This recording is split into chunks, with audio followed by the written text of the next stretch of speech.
Assalamualaikum warahmatullahi wabarakatuh. Perkenalkan, nama saya Lutfi Semia Thorik, NPM 2321030157. Di video ini saya akan menjelaskan tentang jenis-jenis penelitian untuk memenuhi tugas mata kuliah metode penelitian. Yang pertama yaitu dilihat dari sifat penelitian. Berdasarkan sifatnya, penelitian dibedakan menjadi 3 jenis utama, yaitu penelitian eksploratif, deskriptif, dan eksplanatif. Yang pertama, penelitian eksploratif adalah penelitian yang bertujuan untuk menjelajahi suatu fenomena yang belum banyak diketahui atau belum pernah diteliti sebelumnya. Penelitian ini bersifat awal dan terbuka, sering digunakan ketika peneliti belum memiliki gambaran yang jelas tentang suatu masalah. Contohnya adalah penelitian tentang dampak awal teknologi kecerdasan buatan terhadap pasar kerja di Indonesia. Selanjutnya yang kedua, penelitian deskriptif.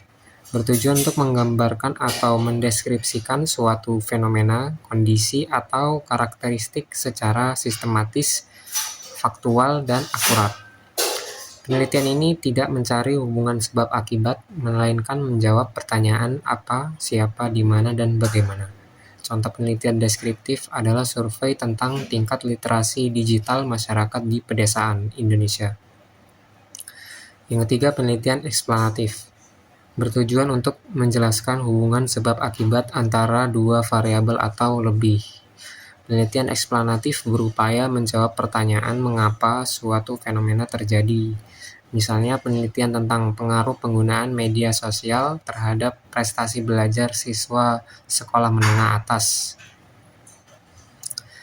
Kemudian kategori yang kedua yaitu dilihat dari bentuk penelitian.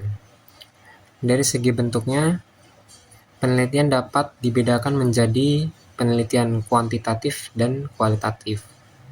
Penelitian kuantitatif adalah penelitian yang menggunakan data berupa angka dan dianalisis secara statistik.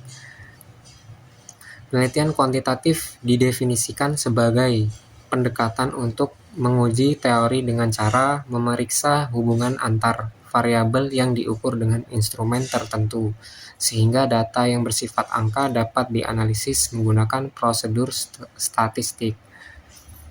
Contohnya adalah penelitian yang menggunakan kuesioner dengan skala Likert untuk mengukur kepuasan pelanggan pada perusahaan e-commerce.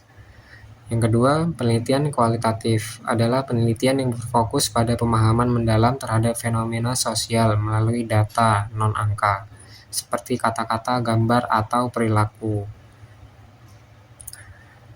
Metode yang umum digunakan antara lain wawancara, observasi, dan studi dokumen. Contohnya adalah penelitian tentang pengalaman hidup masyarakat adat dalam menghadapi perubahan lingkungan. Selanjutnya jenis yang ketiga yaitu dilihat dari tujuan penelitian. Berdasarkan tujuannya, penelitian dibedakan menjadi penelitian dasar dan penelitian terapan. Penelitian dasar atau basic research dilakukan semata-mata untuk pengembangan ilmu pengetahuan tanpa orientasi langsung pada penerapan praktis. Penelitian dasar terutama diarahkan untuk memperoleh pengetahuan baru atau menemukan fakta baru tanpa memerhatikan apakah temuan tersebut segera berguna atau tidak. Yang kedua, penelitian terapan berorientasi pada pemecahan masalah praktis yang nyata di masyarakat. Sugiono menyebutkan bahwa penelitian terapan dilakukan dengan tujuan menerapkan, menguji, dan mengevaluasi kemampuan suatu teori yang diterapkan dalam memecahkan masalah praktis.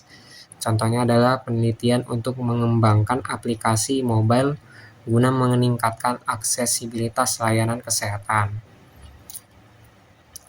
Selanjutnya, jenis yang keempat yaitu dilihat dari penerapan penelitian.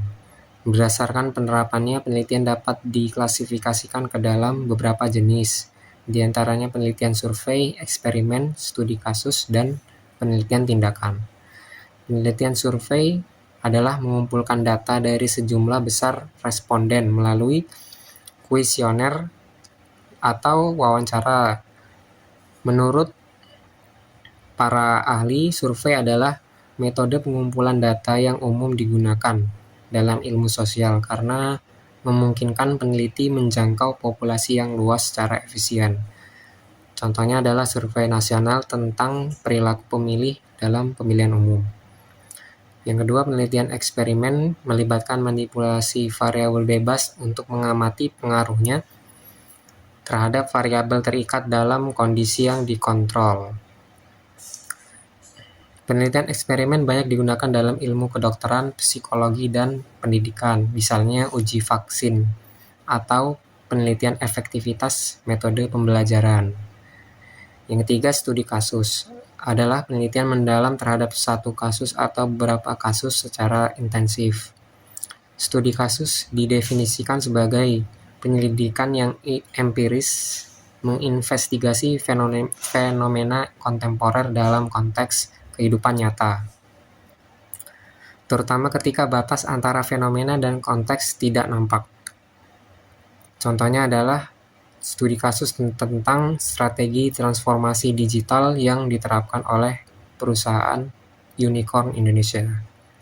Yang keempat, penelitian tindakan dilakukan dengan tujuan memperbaiki praktik dan kondisi di lapangan secara langsung, terutama di bidang pendidikan dan sosial. Contohnya adalah guru yang melakukan penelitian tindakan kelas untuk meningkatkan partisipasi siswa melalui metode pembelajaran berbasis proyek. Sekian dari saya akhiri. Assalamualaikum warahmatullahi wabarakatuh.